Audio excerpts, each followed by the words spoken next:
All right. Well, thank you everybody for joining us today for the first part of our four-part series that we are excited about for motivational interviewing. My name is Mark Driscoll. I am the program manager with the Ohio AAP for the Preventative Health Program. I just have a couple of things to say, and then I will send it over to our medical lead, Dr. Bowling. For anyone that is looking for their CME or MOC Part 2 credit following today's presentation, I will send an email that will give you information about how to access your CME and MOC Part 2 credit. And then that will also send you the link to the video that is being recorded today, and then more information about the subsequent presentations that will follow. So if I don't have a chance to review that at the end of this presentation, just look for an email that it will be coming from me early next week, possibly at the end of today. And then with that, that's all I have. If you have any questions, please feel free to put them into the chat during the call, and I'm happy to relay your questions to our panel. And I will send it over to our medical lead of the PHP program, Dr. Bowling. Thanks, Mark. So it's good to have everybody on the call. I know we have a really good turnout today, and I am very excited about that. I'm also really excited about this series. I want to introduce our two sort of co-presenters who you guys are going to meet over the next few weeks. First off, let me introduce Mary Renault, who is from Dayton. And Mary, if you want to introduce yourself and what you do also. Yeah, absolutely. So my name is Mary Renault. I'm a licensed professional clinical counselor here in Ohio, and I am currently working at Dayton Children's Hospital as one of their staff development clinical supervisors. So I spend a lot of my time training staff and students and doing supervision and yeah, lots of other things. But I get to do lots of trainings, which I love. That's great. That's great. I think all of us who do this have a lot of other side gigs too. We don't Right. do this exclusively.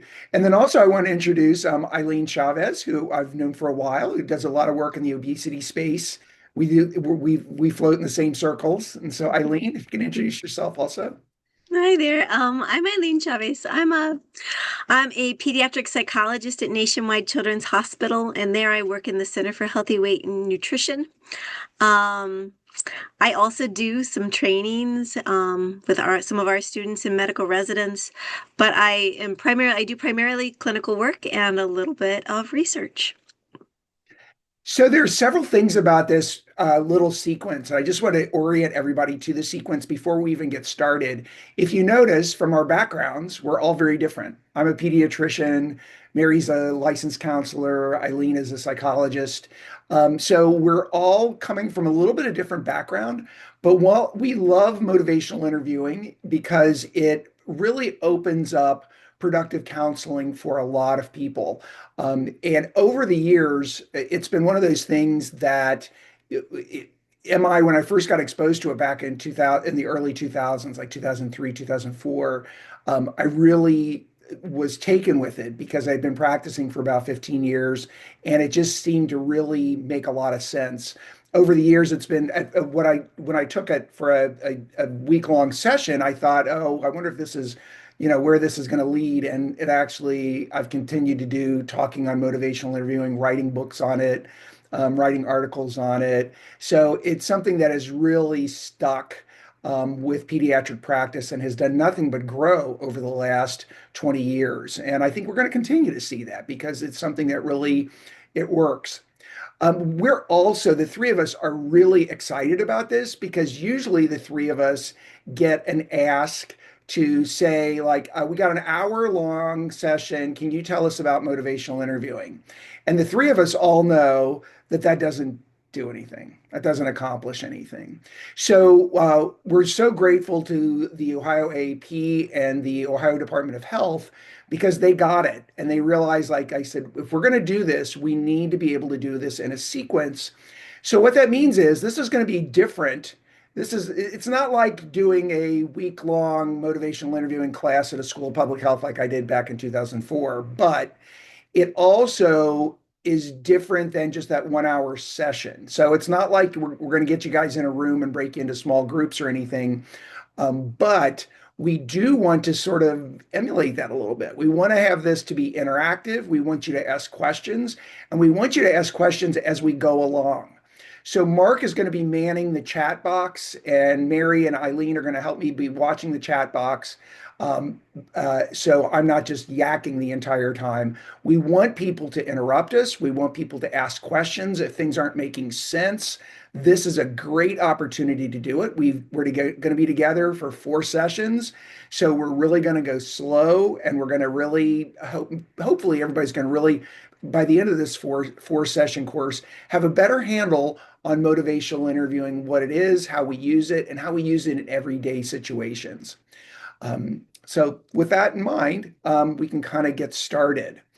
So motivational interviewing, this first session, we're really going to talk about practical strategies to start off with.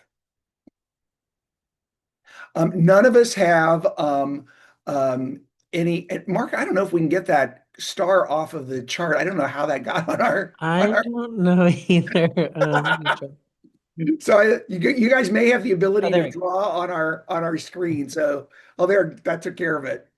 Um, so we have no conflicts of interest in this at all, really, in anything, and especially not in this topic. The first thing I want to say too is this is adapted motivational interviewing. So there's you can kind of get very strict, like people say, when is it really motivational interviewing? When is it not? So motivational interviewing is not a proprietary term. Uh, uh, William Miller and Stephen Rolnick, who are sort of the fathers of motivational interviewing, are two of the biggest hearted people on earth. Their intent with this is to get it out and get people using it. So there's no there's no prohibition on using it or copywriting per se when you use this term or you use these techniques. But what you're going to come away with from this are adapted motivational interviewing techniques. You can get certification in motivational interviewing. It's called MINT certification. But that's not where you're going to come away with from this. But we hope that you're going to come away from this using a lot of different skills that are used in motivational interviewing. So that's what I mean by it. So let's talk about motivational interviewing and change. So with change, the central issue with change, when we're presented with a behavior change, is ambivalence. And ambivalence is not something bad. Ambivalence is not necessarily a negative thing. It's just the normal human response to being asked to do something. It comes down to almost the same level. Like if you ask someone, how do I get to the store down the street? Well, someone says, you go to the end of the street, you turn right. Your natural tendency is, well, wait a minute, I thought it was over the other direction. What happens if I turn left? So it's not a resistance, it's not a fight, it's not a struggle. It's just a normal human response. You're told A, you immediately go, well, why not B? And that's a normal response. I think a lot of times as providers, whether pediatrician, counselor, psychologist, our tendency is to think like, okay, they're fighting against what we're saying, what any suggested change that we're coming up with. When really we're not. What we're doing is ambivalence is a normal response. So it's important to keep that in mind. Motivational interviewing. And as we go into this, again, I want you to really slow down. We're going to really be kind of taking some time with this.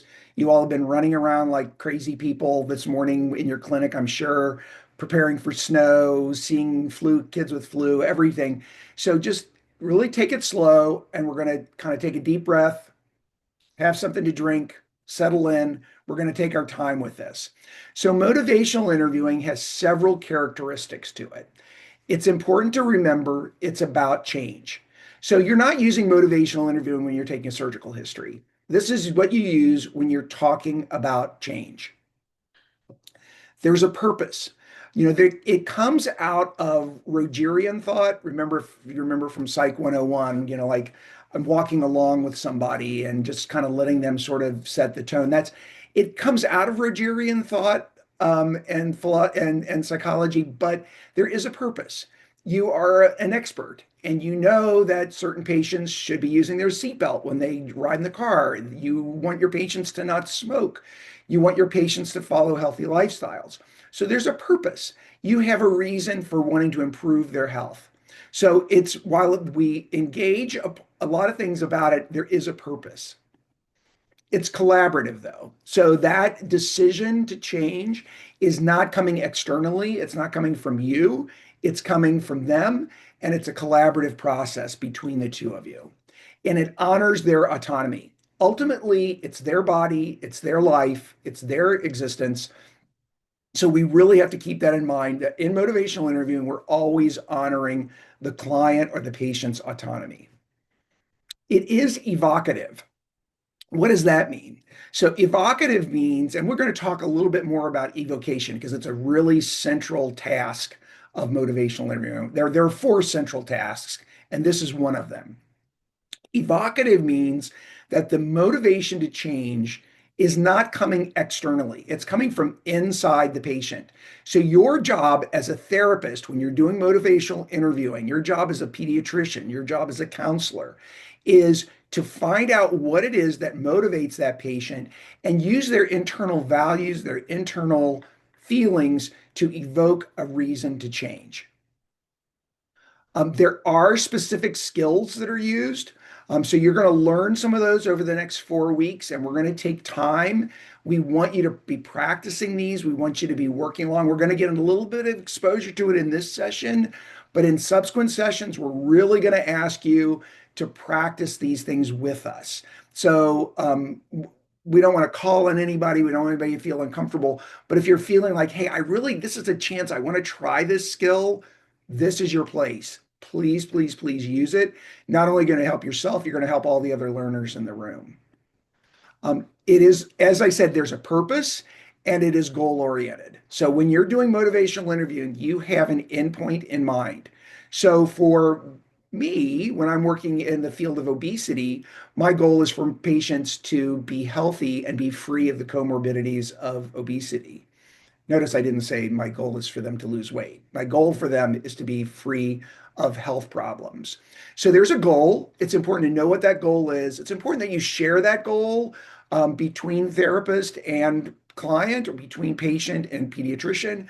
But it is goal oriented, just like there is a purpose. That you're not just sort of wandering around.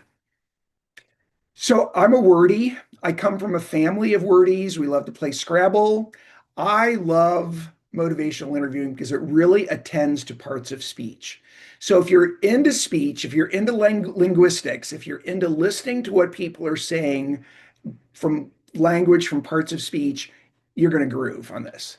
If that is something that you're like, I hate grammar, I hate English, I hate speech, I don't like that kind of stuff, you might struggle a little bit. But it's good. It really attends to parts of speech. It attends to what patients are saying. So that means that you have to really be listening. So in order to know what's going on with what a patient is saying, you have to hear what they're saying in the first place. Motivational interviewing responds to two things. These things that patients say, the speech that they produce, is either going to be change talk, where they're advocating for change and saying they're open to it, or it's sustain talk, where they are saying things that actually defend the status quo and defend what they've been talking about. So, before we go any further, any questions?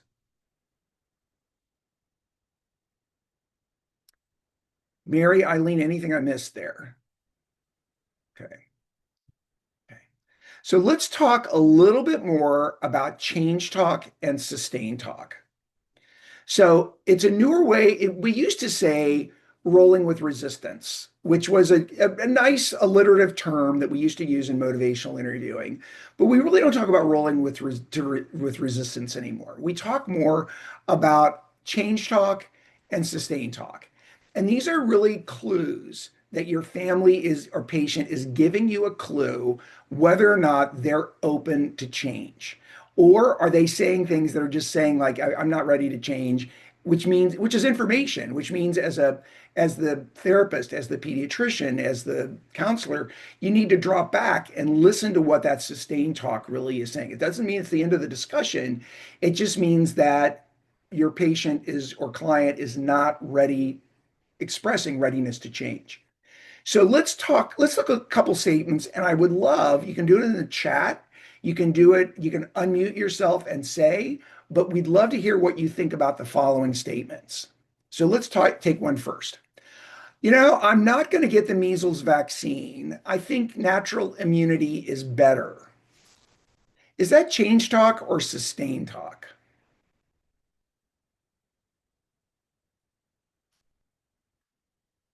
Anybody saying anything We're in the getting a chat lot box? of sustain talk. Okay, which I think there's a lot of sustain talk going on there. Yep. So what does sustain talk about this? I'm not going to get it. I've made my decision. I don't want it. Okay. So that's kind of like sustain talk. Is there any change talk element to this statement? Did anybody think that there's a little bit of change talk in here? We had Dr. Harris say pre-contemplative, the using the expression I think. Good. Good. Exactly. So there's maybe a window. There's maybe a little thing here like or I think natural immunity is better. So it kind of depends on how the patient says it. So, like there's an interest in getting what's better. So there might be a little window of opportunity here. So this is what I'm saying, like you have to be really attentive to speech. Let's do another one. I only give my child 100% juice. Sustain talk or change talk?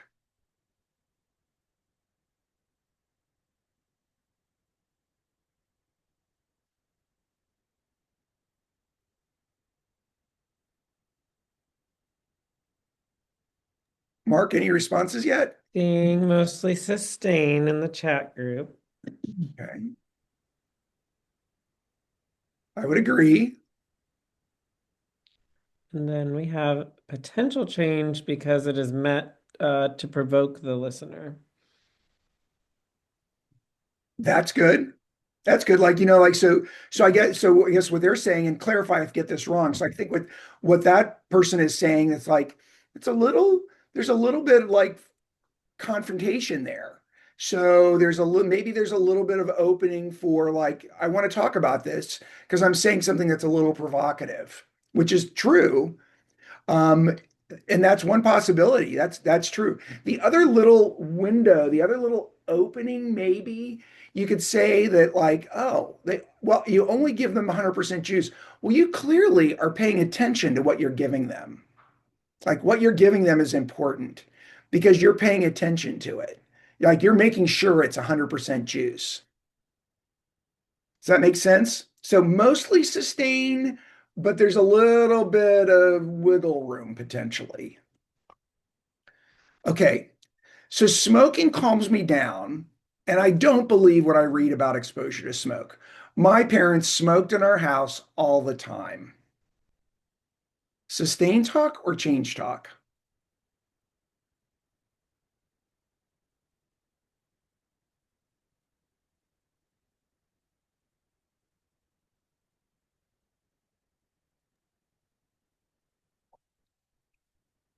We have a few sustains again.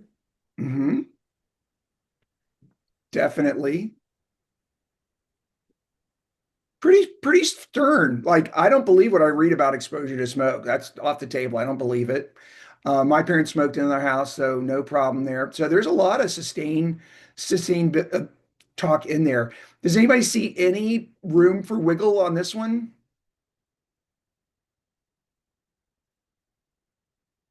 Not much of an opening. Maybe like I don't, maybe I have been reading about it. My parents smoked in the house and, like you could explore and so, maybe were there any possibilities of any of that causing any problems? Mark, did you get anything else in the chat box there? Yeah, this is interesting. We have that they prioritize the calming down, the sense of calm. Yeah, they're looking for a self-soothing technique. Wonderful. Excellent. That is a really great observation. And we're going to get back to when we talk about reflective statements, there's a lot here to reflect. There's a lot here that you can kind of glom onto and start the conversation going. So that's an outstanding observation on that too. So a lot of sustained talk, but maybe some little wiggle room here. So if you see what's going on here, is it procrastination? Is it planning? Is it thinking about? You want to try, if you can, to put a spin on the positive. I always like the Austin Powers line of, throw me a bone here, people. And I think that's what we're looking for. We're looking for your client, your patient, to give you an opening. So, they might not give you much of one, but sometimes you have to glom on to what's there and you have to figure out a little bit. You have to do a little bit of sleuthing when you're trying to figure out what you can latch onto with this. So there are four fundamental processes or tasks in motivational interviewing. It used to be that Miller and Rolnick always called these the processes. Recently, in their last edition, and if we will list this book.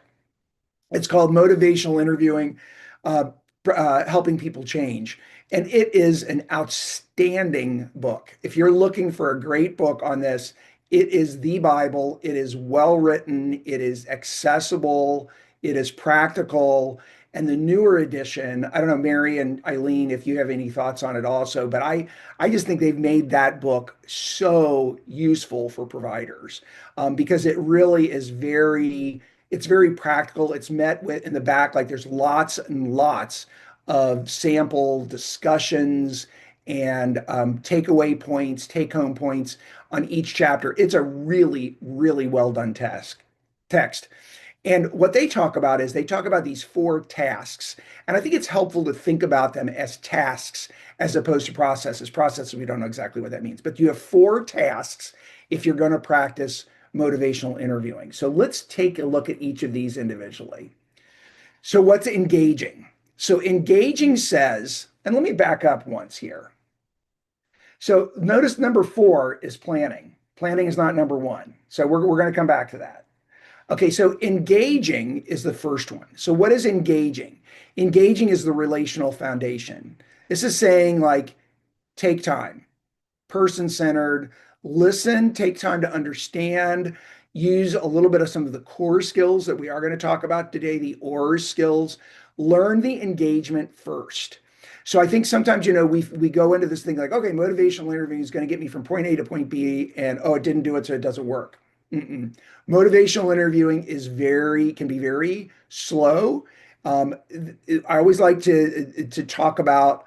I once had a really good friend of mine talk about dating being a process of vector, not velocity. That it doesn't matter if the relationship is going fast, as long as it's going in the right direction. That's more important. And I would say this relationship is the same thing.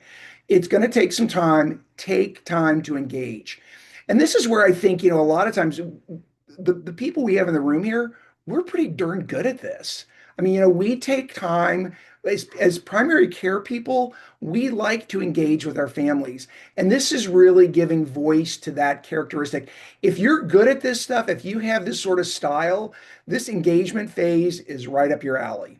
You may have to work at it if it's not a natural for you, but if you're sort of a engagement kind of person, like, hey, what's going on? How are things happening? Just establishing that this is a really, really critical piece and the good first piece. And MI will tell you it is really important to get this phase done first.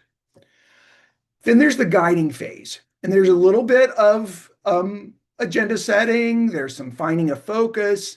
You'll see that this is called the focusing phase in some parts. There's a little bit of information giving. I wrote in here advice. Advice is not probably the right term, but it's more like you're just sort of deciding, like, what is this visit about? What are we really trying to address here? What's going on? What is the problem at hand? We're not solving it. We're just kind of trying to figure out what our focus is, and that's the guiding task.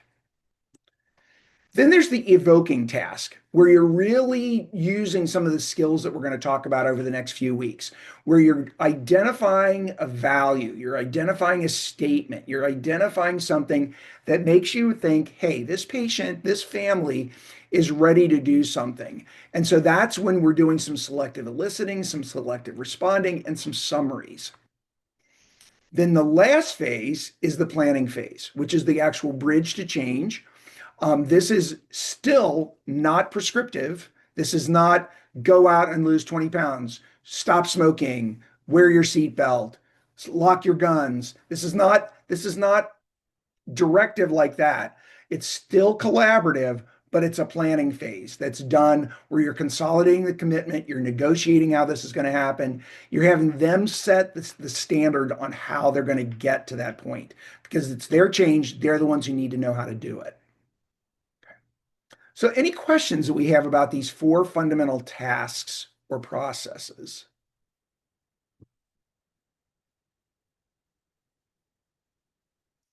Okay. All right, we will move on. So, what's a practitioner's definition of MI and why should we use it? I think it's useful to say this just to kind of go over it on this base when we go over these bases of this. Motivational, there's the person-centered counseling method for addressing the common problem of ambivalence about behavior change. So that's kind of it in a nutshell. It's a person-centered counseling method addressing the problem of ambivalence. So that's it. So pretty simple definition, and there are a lot of, but it uses these principles to guide you through the process. And I would like to say too that a lot of times, a lot of us are really pretty good at this, but we lose these skills because we've got 10, 15-minute visits. So, we're sort of wired to have this more relational kind of thing with our families, but our schedules are structured such that you can't do it at certain times. And that's totally understandable. But it really, well, I think the thing that I love about it is it does give you a chance to put some names around habits that we all should be preserving that make care fun, honestly.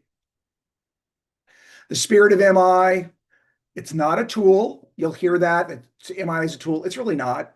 It's more of a way, it uses a lot of tools, and you're going to learn some of those tools, but it's really more a way of being.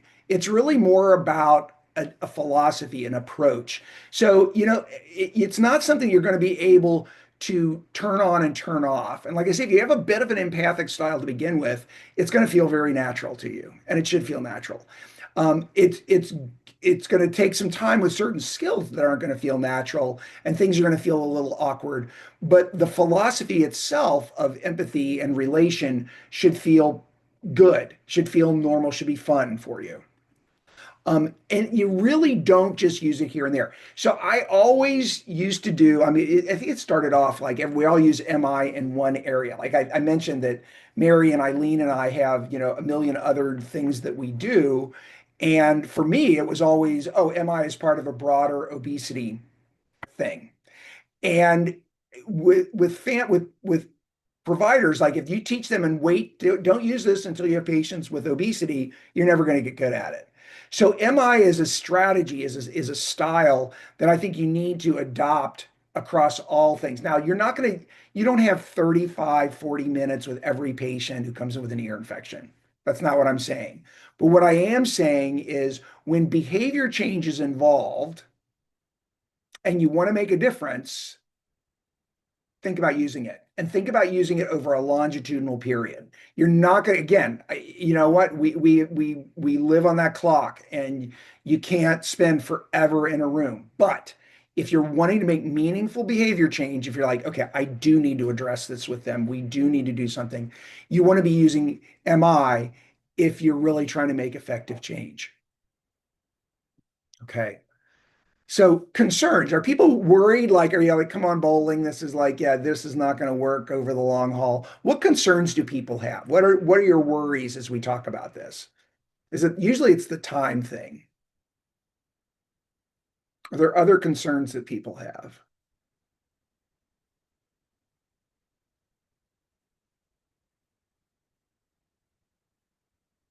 Okay. Well, let's go on a little bit. So we're going to talk some specific skills. We're going to talk about open questions. We're going to talk about reflective statements. We're going to spend time with the readiness ruler over the next 4 weeks. We're going to introduce something to you called the values assessment. Those are really fun, honestly. They're great tools that you can use, that you can trot out. And we're going to talk about when you use each of these as we go along. But we're going to talk about some specific skills that you can use that are MI tools. And we're also going to use a technique that is a personal favorite of mine called elicit, provide, elicit. You'll also hear it called ask, offer, ask, which is the same thing. That's just the new term from the latest version of Miller and Rolnick's book. So if you can't remember elicit, provide, elicit, ask, offer, ask, and we'll go over all the details of those, but those are pretty helpful. I've seen a couple questions come in the chat box. Does anybody have any questions there? I think this was in response to your asking about concerns, and we had one that says it can be dependent upon conscious thought and speech. Yes, it is. It is. And we're going to get a little bit into that because, and tell me if I'm not going the right direction with this, but talks about conscious thought and speech. That's somewhat developmentally connected. Like, you have to be able to have that, decision making around it. And we're pediatricians and we all deal with kids. So, some kids don't quite have that yet. So I think it's useful to talk about like, in general, and this is all very developmentally dependent, but it does depend on speech. It does depend on conscious awareness. It does depend on those things. And I may ask Eileen to chime in on this one too, question as well. But in my mind, when I think about this, like this always begs the question, when are you doing motivational interviewing with your patient? And when are you doing motivational interviewing with the parent? And in general, what I say to people is under age 6, you're pretty much doing it with the parents. They're making most of the decisions. It's mostly with them. Over age 12, it's mostly with the patient. Over 12, they're kind of like making a lot of decisions on their own. Now, again, developmentally, there may be some changes in this because of where our patients are. But in general, and parents don't like to admit that after age 12, that their kids are making all the decisions, but they kind of are. And then between 6 and 12, it's kind of a hybrid. It's sort of this thing where they do have those skills, they do have the conscious awareness, they do have the speech, but it's a little bit of a hybrid. Eileen, any thoughts on that? I totally agree. I feel like when I work with kids and families, I try to think about them being like a family system. And so when I do this work, I try to think very developmentally appropriately. And so I'll ask for younger kids' input if it's developmentally appropriate, but recognize that they live in their family. And so really, truly, it's about family members being able to help them make that change. And then for our older kiddos, especially the ones that aren't working, don't drive yet, they're still making a lot of those decisions, but they're still dependent on caregivers to kind of help with certain elements. So it's that still working together to help make that goal, even if it's sort of adolescent led. But I'm right there with you, Chris. I agree with everything you said. Mary, any other thoughts? Did I miss anything? The only other thing that was coming to my mind as you were talking, Eileen, was just that idea of collaboration, right? That's one of the spirits of MI, and that's so important, right? And so making sure that we are collaborating with patients and families, and that's going to look different depending on age and presentation and maybe what specific issues are being addressed in that specific session or meeting. But I think overall, right, the goal is to collaborate with the entire family system, like you were talking about. And that's part of the spirit and why MI works. And we have another concern is that people seem to be more set in their ways nowadays than it was 10 years ago. This idea that everybody's an expert or knows or does their own research, Chat GPT. Oh, amen. Amen. And I think that it makes it almost more important for us to know these skills. These are things, this is the relationship. This is how you're different from social media. This is a real and you're better than AI, you're better than social media. You're able to read, to listen and synthesize and read what's going on in the room. And that's why these visits, these face-to-face visits are really important. But yeah, And we're all fighting a lot of upstream factors. I hope I'm reading this correctly. And feel free to unmute if I'm not. So we have patients who possess chronic or significant health challenges are fixated on a lower level, whether adult or child. Dr. Chavez asked to say more about lower level, and we have it's not a conscious level, not always a verbal level, an unconscious fixation.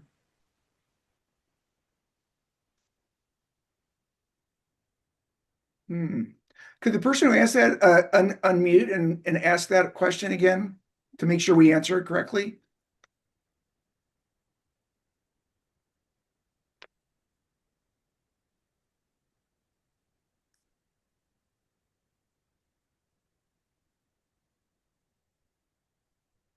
Okay. Can you? Mark, oh, go ahead.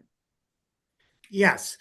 So my thinking is that the challenging patients where we might use MI oftentimes are enabling their health system because it's symbolically a stuck point in their development.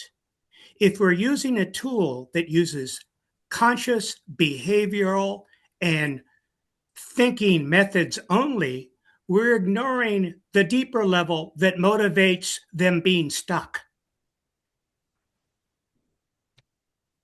So I think I think I agree. I'm pretty sure I agree with you on this one 100%. So you're alluding to factors that are not like really conscious level factors that are systemic factors. And Yes, I would say that that is absolutely true. I mean, so much of our health is determined by factors a little bit beyond a lot beyond our control. And so I think, like one of the frustrations, and I'd love to hear Mary and Eileen's take on this too, but one of the frustrations for providers is you're butting up against those things and you don't even know you're butting up against them.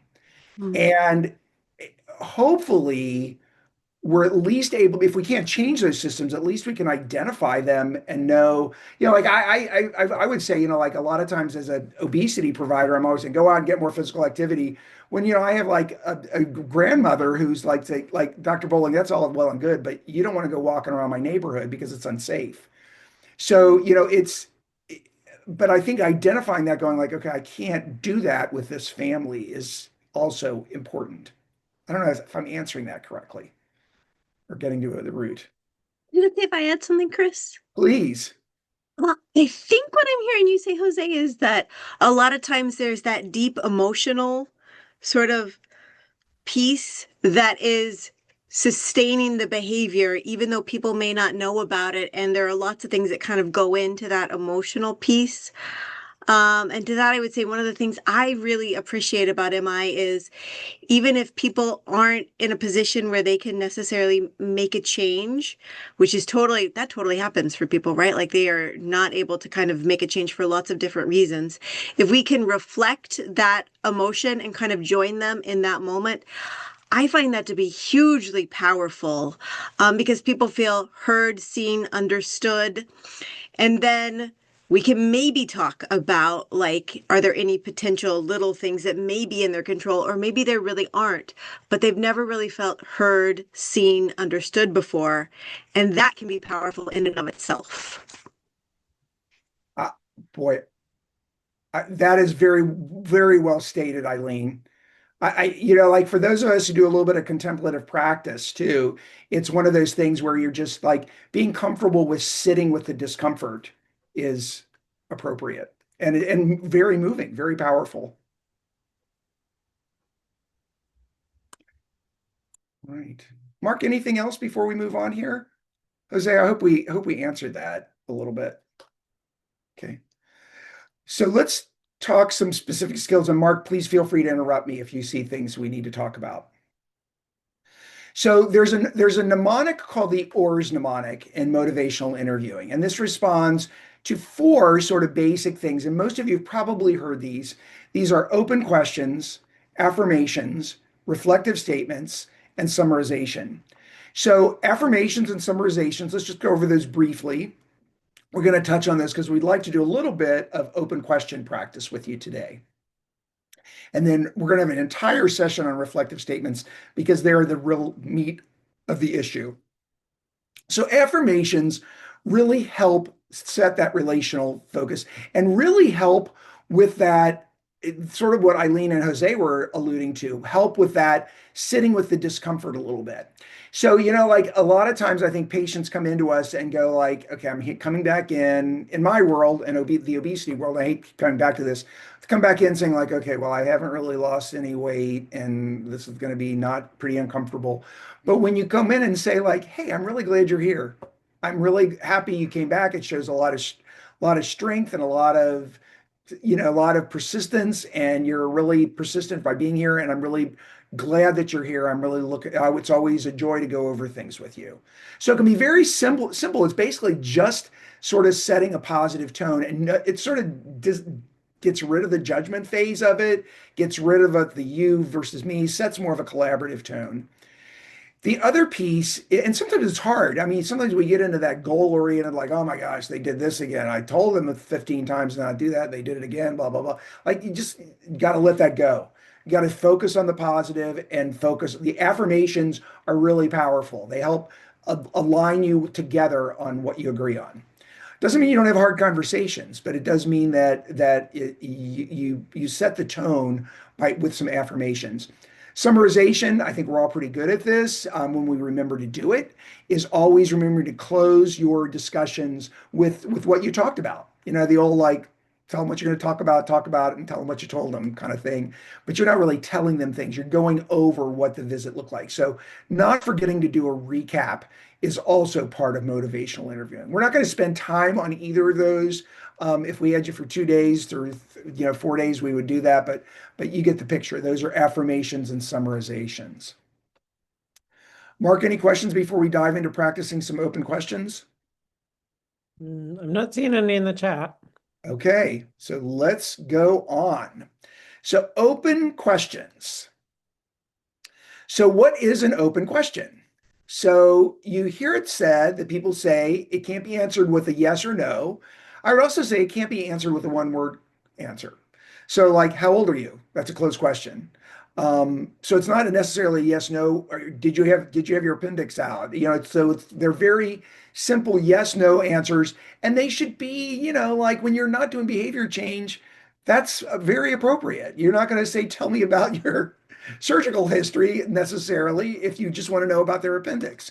So you want to use them, just know when you're using them. So it can't be opened with a yes or no. Their goal of them is to allow for a fuller, richer discussion. So instead of just saying yes, no, or if you're a teenager, just going, I don't know, you really try to hopefully provoke a fuller, richer discussion. They're non-judgmental. Sometimes they provoke some silence. So you have to be comfortable with a little bit of silence while people formulate their answer. They also let people that you're talking with sort of think out loud. Like if there's a pause, like, okay, they're thinking about it, or it's making them uncomfortable, or, they'll say like, you don't have to be perfect with your answer. I know I just asked a hard question. Feel free to just sort of ad lib and think out loud. Nobody's going to be held to anything in this by the response to this question. It really helps them to do their own talking using their own words, which I think is very important. You want to use it with them kind of constructing the sentences, and let them know that the conversation really is about them. It's not your agenda; it's their agenda is implied when you do an open question. So the general rule of thumb when you're talking about behavior change, if you want to do a self check when you're doing this, and you can't do this all the time, but if we were scoring, if we were actually in the room with you, we would be counting, like when you're talking about behavior change, how many closed questions you ask, how many open questions. The goal is 4-1, which seems like an incredibly high amount. But you'll practice. It's not nobody's going to score you on this, but when you just try to make sure that try out first, see if you can get a majority of questions to be open questions as opposed to closed questions. So let's take a crack at some of these, and we would love for you to unmute if you have a chance to try to open this question up. So would somebody like to unmute and open up this question? So the question that's here is, are you having any relationship problems? Can somebody open that question up for us?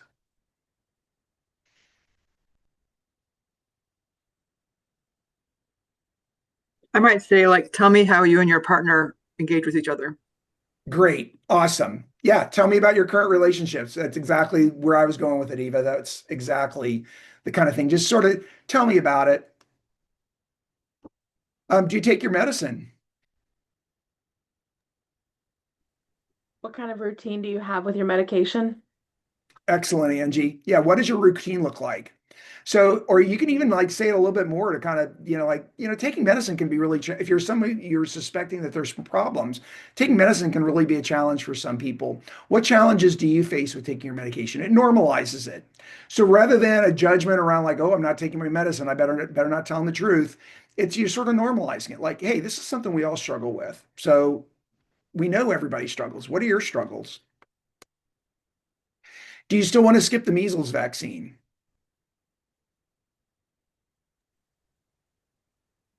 What are your concerns with getting the measles vaccine? Excellent.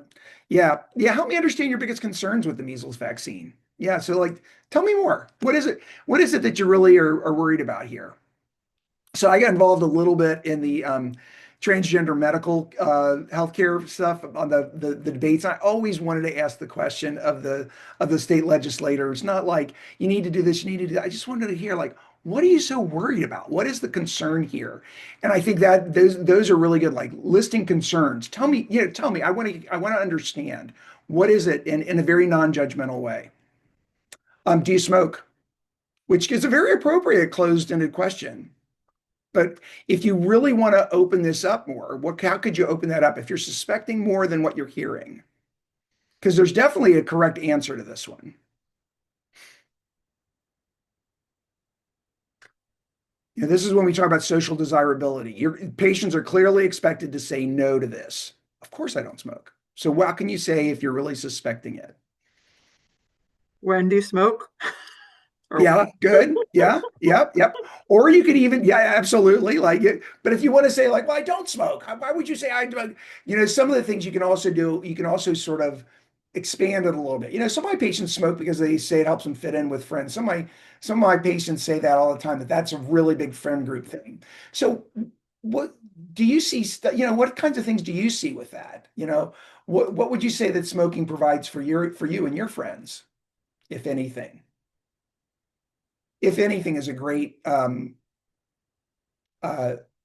qualifier there also. So do your kids drink sugary drinks?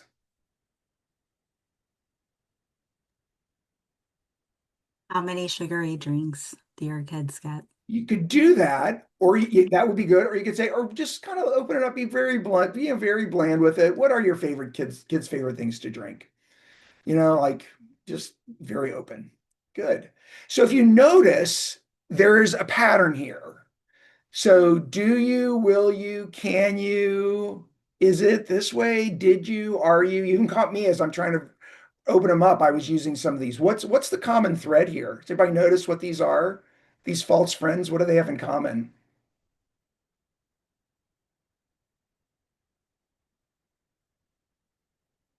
Wordies out there? People are saying the word you. They're saying the word you, and they're also starting with verbs. So if you start with a verb, you're probably hosed. So the challenge here, the you, you're right, Mark. That's kind of a good one to kind of like, the you is a little bit accusatory. Are you doing this? Do you do this? So you is a very common thing in there. You're absolutely right. But they also all start with verbs. So a verb implies like I'm doing that verb or I'm not doing that verb. So that's a yes, no bias with those. So what can you do? You can come up with some helpful starters. Tell me about, which is one of my favorites. To what extent? What else? help me understand. How did you do blank? What, if any? There's that if any qualifier, which I think is really helpful. If you notice, if you start with W words and how, so W and H words, that can be very helpful. So start with inquiry sorts of questions like when, how did you do that? What does that look like? Where does that happen? Where is smoking a problem for you? When are you most likely to, be like to do too strict of punishment with your child? When is that a challenge? Where is that a challenge? There's a lot of W words. Now, there's one W word that is charged with judgment, and that is why. So you have to be careful with why, but use the other W words and how. So trying those. The other thing that I would say, and I would love to hear if Mary or Eileen have helpful hints on this one too, is these other starters like tell me about, to what extent. They feel a little uncomfortable at first. They sound sort of trite or hackneyed. And so you have to figure out what sounds right for your speech pattern. Like, does this sound like I'm being super smarmy if I say it this way? Or does this sound normal coming out of my mouth? Does this sound like the way I would talk? So we all have our own speech patterns. I would encourage you to use the W word interrogatives, use how, but then also think of these other terms about like, that's really interesting. Tell me more about blank. Or, whatever sounds right to you. And it's going to feel awkward at first, but you're going to get more comfortable with it. So it's good to have a few little good fallback phrases that you can go into. Mary, Eileen, do you have any favorites? One of my favorites is like paint me a picture of X, like paint me a picture of what your diet looks like, or paint me a picture of what after school looks like. It really opens up the narrative and maybe getting more of a I story. So love I feel like that. I get more information out of it. That's a good one. Mhm. I think I usually change the tell me more about that to just simply saying, could you tell me more about that? Yeah. And that way I feel like it kind of softens it a little bit. Not that I think tell me about it is like a harsh kind of thing to say, but it kind of like I feel like it is a little bit more inviting for people. Um, And then I always try, at least in the beginning when I was learning how to do this, I try to stick to the what and the how questions because those are almost always going to be open-ended questions. And lots of things can be like reframed into what and how. And that's often really helpful. Yep. Yep. The other phrase that I know a lot of motivational interviewing speakers use is sort of, we use this, we'll go over this too when we go into the planning phase, but like looking ahead, looking back, like what did this look like 5 years ago? Or where do you want this to be in 5 years? So those kinds of questions, those looking ahead, looking back can also be helpful too. So, but play around with it. Just like Eileen said, it's like, and the right way to phrase it is the right way that feels comfortable to you. Mark, anything in our chat box? Yeah, some other good examples. So using the phrase I wonder, asking Mhm. kids to tell a story about what happened, using the Awesome. phrase in the time we have together today, what are you working on? And then the expression, give me some details about. Love it. Love it. And those are going to feel really good to some of you. So just play around with it. Find the phrases that feel good to you. So, any other questions?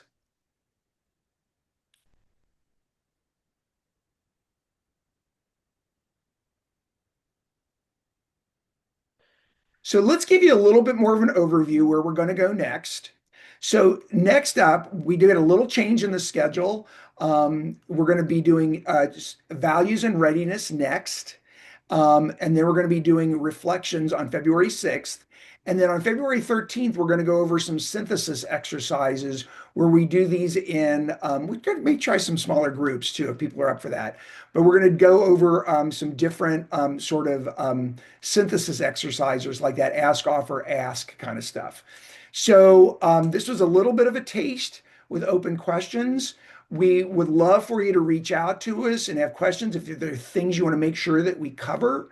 We love having this time and the ability to kind of pivot to where people want to go. So please reach out to us if you have specific things you want us to cover in these sessions. We do have one question that came in if we have a couple minutes, it looks like. We do. Um, it says that some kids struggle with answering open-ended questions, maybe specifically highly verbal autism. Do you have any thoughts on helpful hints for how to ask open-ended questions? Yes, and again, I'm going to love to hear Eileen and Mary's comments on this too. I thought where you were going to go with. I think developmentally stuff that's an issue, and sometimes even like letting them draw or sketch can be helpful, or tell them however they want you, that not making eye contact, um, you know, but or tell your mom and just kind of let me listen. Tell your parent, your caregiver, and I can listen in. So things that sort of like make it a little less intimidating. Where I thought the participant was going to go with this was, what do you do with teens who just sit there and you say, so tell me about blah, blah, blah. And they just sit there and look at you. So, which happens a lot. You have to be comfortable with silence. And if you wait them out, I mean, sometimes you have to really know that, like, okay, I really want this open question. I really want to hear what they have to say about this. Is you just have to be comfortable with silence for a little bit. And eventually they open up a lot of times. Eileen, Mary, do you have any tips or tricks? One of the things I've done with kids before is had them draw a picture of what they would like the change to look like, or what they would like to look like if the change had happened. Um, and then you can kind of look at that together and be like, oh, okay, so I see, like, your room would look different. There wouldn't be things all over the floor. You would have a friend in your room with you, right? Whatever the picture is. And then you can kind of talk about, that's amazing. How can we kind of work on one of these things together? But you've kind of gone away from that verbal piece and engaged a different part of their brain, and then can come back to talking more about what that change would look like. That was actually what I was going to add, Eileen, as well. I love using drawing, and kind of pulling that out. Or I have little building blocks, in my office, and like, like show me, like find some way to show me that maybe isn't through words. The other thing that I have, done before, I guess I would just preface this with maybe, being mindful, that we're not being too assumptive. I don't know the Presumptive, word, Sumptuous. with this. presumptuous. Yeah. But I like to do like, I'll ask permission first, if I can take a guess, or maybe like I'll share like, well, do you want to hear what other people have had to say? And then I'll give them two options, and then my third option is always or something else. So like, I'm just gonna make up a silly example, but like, what is your favorite breakfast food? Right.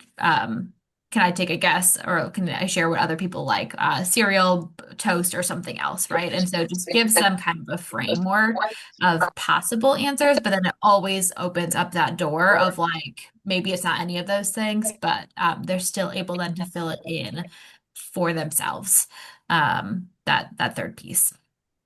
And remember, this is session one. These are just open questions. A lot of the techniques Yes. that we're going to give you coming up are going to give you a lot of other options with this. The values assessment is great. The readiness ruler is great, because these are little techniques that you can use that are not just waiting for an response to an open question. So a lot more coming in upcoming sessions. So with that, I will turn this back over to Mark. I'll quit sharing and I will let. Actually, do you mind to leave I that? would be happy to. I would be happy to. Let me say that I'll let Just, Mark start talking there. Yep, so that QR code will take you to where you can claim your CME and MOC Part 2 credit, but I'll also be emailing that out. Dr. Harris, I hope you're on the next session and we can kind of dig deeper maybe into your question there at the end. I'm sorry we ran out of time.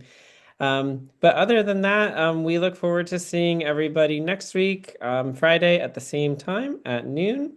And then we do have a little plug here for the PHP program. Our next webinar after this series will be a deep dive into the Youth Risk Behavior Survey and the Youth Tobacco Survey. And that is on Thursday, February 19th. So we hope to see you at that one as well. And I can send the registration link for that in my follow-up email as well. Otherwise, thank you to our panel, Mary, Dr. Chavez, and Dr. Bowling. And we hope we see everybody next week. Thank you all. Bye-bye. Thank you.